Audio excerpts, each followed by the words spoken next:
안녕하십니까? 소울쿨 극장의 재미있고도 기이한 옛날 이야기 시간입니다. 오늘은 세상 무서운 줄 모르고 제멋대로 살던 부잣집 불효자식이 여러 곡절을 겪으면서 사람이 되어가는 이야기입니다. 구독과 좋아요 그리고 알람 설정 부탁드립니다. 재미있고도 좋은 글로 보답하겠습니다.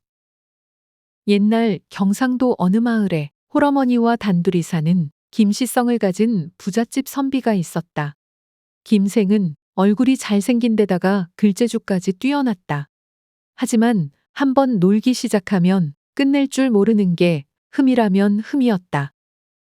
어느 날 한양으로 과거를 보러 가기 위하여 나룻배를 타고 김생이 한강을 건너고 있었다. 그때 건너편 동작나루터 쪽에서 사람들이 모여서 술 마시며 춤추고 놀고 있는 것이 보였다. 참새가 방앗간을 그냥 지나칠 수 있나. 그곳에 끼어들어 세월 가는 줄 모르고 놀다가 이걸 어쩌나. 과거 시험날이 지나가 버렸다. 과거 보는 것도 잊어버릴 정도로 죽기 살기로 놀다 보니 어머니가 넉넉하게 준 여비를 다 써버렸다. 집으로 사람을 보내 돈을 한 발이 실어왔다. 그 돈으로 먹고 마시며 노름까지 하다 보니 3년쯤 지나자 다 떨어졌다. 그래서 집으로 사람을 보내니 또 돈자루가 왔다. 그런데 이제까지와는 달리 자루 속에 어머니 편지가 들어 있었다. 아버지가 물려준 재산을 내가 전부 탕진했다. 집도 팔아서 여기에 보탰다. 이게 마지막 남은 재산이니 그런 줄 알고서나 써라. 김생은 이 편지를 보고도 모친의 엄살이겠지, 설마 그렇겠나 생각하고는 노름판에서 그 돈을 다 써버렸다. 아무 생각 없이 집으로 사람을 보냈는데 이번에는 돈이 오지 않았다. 그러자 그동안 형님, 형님 하며 따르던 녀석들이 눈치를 채고는 하나둘씩 슬금슬금 곁을 떠났고 입속에 혓바닥처럼 굴던 기생들도 어느새 자취를 감추었다. 어느 날 아침 눈을 떠보니 자기 혼자만 남아 있었는데 며칠을 쫄쫄 굶고 나니 그제야 사태 파악이 됐다. 내가 멍청했구나. 과거도 못 보고 집에서 가지고 온 돈도 다 썼으니 어머님 얼굴을 어떻게 본단 말인가. 차라리 저 삼각산으로 올라가서 깨끗하게 인생을 끝내버리자. 죽기로 마음먹고 삼각산으로 올라갔다. 그때 갑자기 천둥번개가 치면서 비가 쏟아지기 시작했다. 죽을 땐 죽더라도 비는 피해야 할 것 같아서 커다란 바위 밑으로 들어갔다. 그때 어떤 여인네들이 비를 맞으며 떡시루를 이고 올라왔다. 여인들은 김생이 비를 피하고 있는 바위 앞에 떡시루를 놓고 절하기 시작했다. 한참 절을 하더니 한 여인이 말했다. 3년이면 연분을 만난다고 했는데 오늘이 딱 3년이네요. 아가씨 어떡한데요? 이렇게 비가 오고 천둥번개가 치면 누군지는 몰라도 그분이 올리 있겠어요? 그러자 아가씨라고 불린 여인이 대답했다. 설마 아니, 산신령님이 거짓말을 하시겠는가? 좀 더 기다려보자. 김생이 가만히 숨어서 듣자 하니 궁금했다. 그래서 불쑥 일어나 말했다. 어떤 사람을 기다리는데 그러십니까? 어머나, 이렇게 뵙기를 학수고대하며 3년 동안 치성을 드렸습니다. 오늘이 마지막 날인데 당신을 만났으니 당신이 바로 저희 연분입니다. 연분이라니 누구 마음대로. 너무나 황당한 말이었으나 어떻게 되더라도 죽는 것보다는 나을 것 같아서 김생은 가만히 있었다. 어여쁜 여인은 김생을 자기 집으로 데리고 갔다. 어찌나 집이 넓고 좋든지 김생의 눈이 휘둥그레졌다. 여인은 시녀들을 모두 다 부르더니 자기의 남편이라면서 잘못이라고 김생을 소개했다. 김생은 날마다 시녀들과 술 먹고 장구치고 춤추면서 지냈다. 이렇게 세월을 보내고 있는데 어느 날 여인이 말했다. 당신은 내 소원을 하나 들어줘야 합니다. 내일 이 산언덕을 넘어가세요. 그러면 작은 동네가 나올 텐데 그곳에서 수염이 하얗게 난 노인을 볼 것입니다. 그 노인이 무슨 말을 해도 듣는 척만 하세요. 다음 날 김생은 여인이 시킨 대로 산언덕을 넘어 산아래 동네로 갔다. 과연 수염이 하얗게 난 노인이 있었는데 김생을 보더니 말했다. 너는 시방 요물에게 속고 있다. 그 여자는 사람이 아니고 천년 묵은 족제비다. 내가 집으로 돌아가면 그 여인이 밥상을 차려 자네를 맞이할 것인데 그 밥을 먹으면 너는 죽는다. 내가 살려면 그 여인에게 침을 3번 뱉고 그녀의 뺨을 3번 때려라. 그러면 너는 살고 그 요물은 죽을 것이다. 집으로 돌아오는 김생의 발걸음은 무겁기만 했다. 아니나 다를까 노인이 말한 대로 밥상을 차려놓고 여인이 기다리고 있었다. 김생은 생각했다.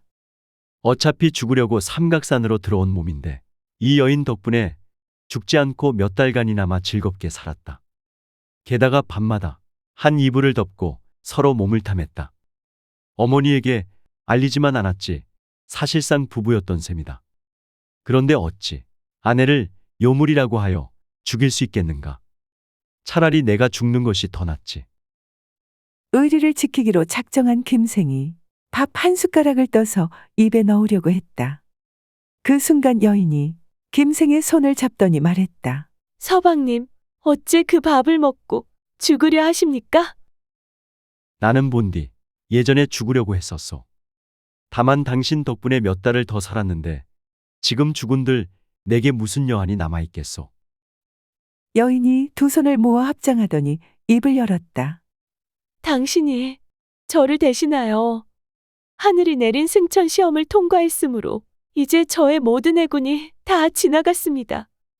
원래 저는 족제비이고 노인은 구렁이인데 우리는 여러 생에 걸쳐서 철천지원수가 되어 서로를 미워하고 죽이려 했습니다. 당신이 누구의 말을 듣는가에 따라 저의 운명이 결정되기로 되어 있었습니다. 또 저는 자기 목숨을 걸고 저를 위하는 사람을 만나야 승천할 수 있습니다.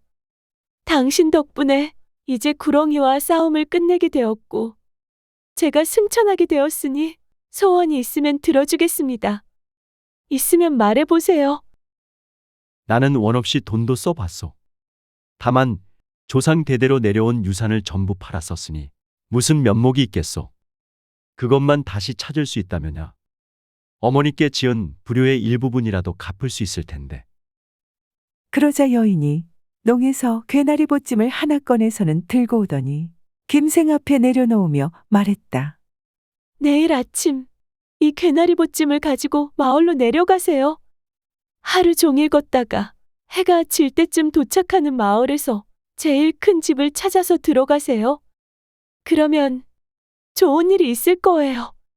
서방님, 이번 세상에서의 인연은 이걸로 끝이네요. 돌고 도는 윤회의 어느 길목에서 우리가 다시 만나기를 간절히 기원합니다. 나도 그렇소이다. 언젠가 당신을 다시 만나 긴 세월을 같이 보내기를 간절히 바랍니다. 아침에 눈을 뜨자 넓고 좋은 집과 여인은 어디론가 가을바람처럼 사라지고 없었고 혼자 풀밭 위에 누워 있었다. 김생은 보찜을 들고 산에서 내려왔다.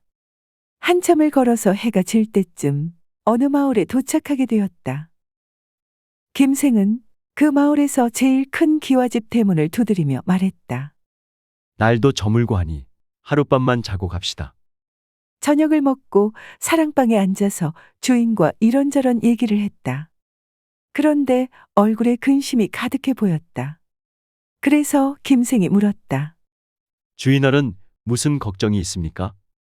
딸이 하나 있는데 무슨 병인지도 모르고 그저 죽을 날만 기다리고 있습니다. 김생은 그때 괴나리 보찜이 생각났다. 혹시 귀한 물건이 들어있을지 몰라 뒷간에 가서 풀어보았다. 보찜 속에는 귀이개와 침통이 있었다. 기대와 달라서 허탈해하며 김생은 귀이개로 귀를 한번 후벼 팠다. 그러자 신기하게도 나무 위에서 새들이 하는 말이 들렸다. 이 집 주인은 참 바보야. 딸의 뱃속에 지네 새끼가 들어있는데 그걸 모르고 죽기만 기다리고 있으니 말이야. 그러게. 배꼽 밑에 침 한 대만 놓으면 살 수 있는데 그걸 모르다니. 안타까워 죽겠다. 그러게, 너는 그러게 밖에 모르냐? 그러게. 까치들이 나무 위에서 제잘되면서 주인 집 딸 이야기를 하고 있었다. 옳거니 김생은 사랑방으로 돌아가 주인에게 말했다. 제가 따님의 증세를 한번 살펴보면 어떨까요? 그래요? 무슨 좋은 수라도 있나요?